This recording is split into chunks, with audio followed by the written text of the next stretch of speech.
I'm Shae Russell from mining.com.au, and I'm coming to you once again from the RIU Sydney Resources Round-Up. And today we are playing with the actual gold from ABC Refinery. On my right is Nicholas Frappell, the head of Global Institutional Markets. Nick, how are you, mate? Extremely well. Good to see you in person. It is great to see you in person. Excellent presentation today. I know you're a keynote speaker here at RIU. It went for about 10 minutes, so we weren't able to cover all of it today, but let's start with a couple of the things that are impacting the gold price right now.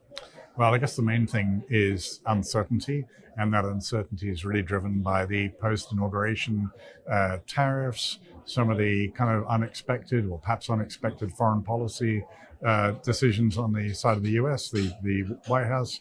But mainly it's about really, really high levels of tariffs that are going to lead to supply chain disruptions and issues around inflation, pricing, perhaps lack of choice in US stores in as little as 1 month.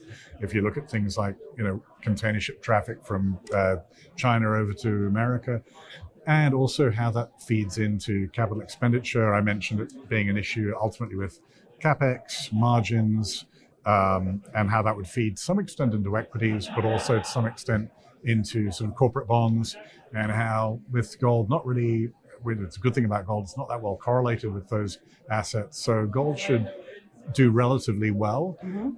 It's at least a part of the bull case for gold. You made an interesting point during your presentation today. We were talking the impact of tariffs, that it's moved from are we weathering this storm to make business decisions to, how do we adjust to this being the new normal? How do you see gold reacting to that in the future?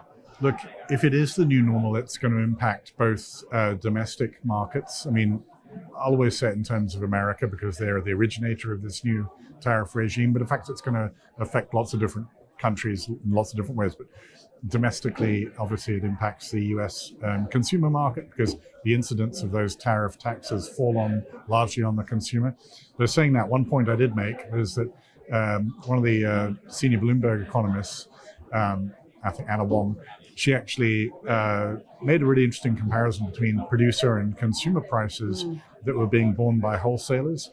And at the moment, they're not passing those costs on possibly because they're thinking this tariff problem might go away. But if it doesn't go away, then they've got to pass the incidence of those tariffs onto the consumer. Otherwise, their margins are going to be permanently crushed. And that's going to have all the effects on corporate profitability and on CapEx and the business cycle that we talked about.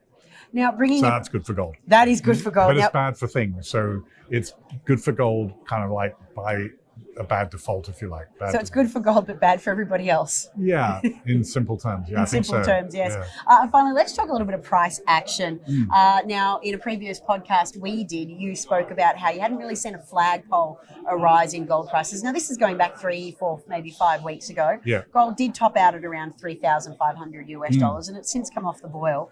You have been scarily accurate in your forecasting when it comes to the gold price. Do you see it taking another attempt at 3,500, or do you think the gold price will be more muted for the foreseeable future?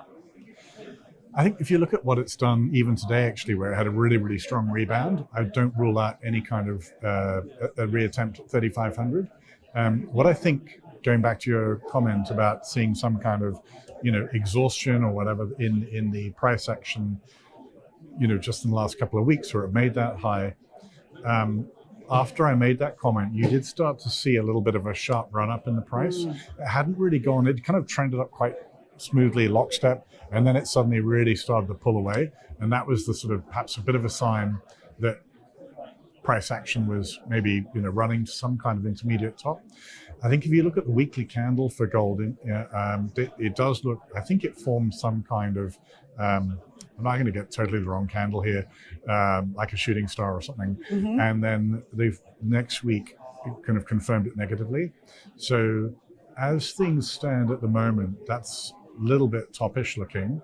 I'm going to have to go back tomorrow and have a look at it because it might have all sort of changed, since. But yeah, that certainly looks like something. A couple of other times when I spoke at another conference about a year ago, gold had done a similar thing and then pulled back pretty sharply over the next few months. So, this can happen. But the fact is the upward trend is largely undisturbed. Ooh, upward trend, largely undisturbed. Yeah. Love it. And finally, for everybody playing along at home who doesn't actually know what this is a 400 troy ounce bar. Now, these are good delivery bars, aren't they, that ABC Refinery produce? Yes, so these are the bars that would, if we were delivering gold into London, this is the kind of bar that would go there. And also, if you're trading gold into bank and you say, hey, give me gold price in 4,000 ounces, whatever, or give me a forward price in 40,000 ounces, then you're looking at one of these or 10 of these as the underlying that sort of underpins the actual local London delivery mechanism. And how much is this particular bar going for at the moment in Australian dollars? I haven't looked at the price in a couple of days. I've been caught out. I'm not a human calculator. No. It's a lot. It's a lot. And it's well over 2 million. It's well over 2 million in Aussie dollars. Wow. Also, too, for everybody playing along at home, these weigh 12.4 kilos. Yeah. They are enormously heavy. They are gym worthy. They are gym worthy, actually. I think I have an old video of me doing dumbbell action with one of them before in the past. Don't get your fingers caught under that. Yeah, you'll know about it. Listen, Nick, thank you so much for the brief chat. Hopefully we can get more of you soon. Thank you very much, Shae.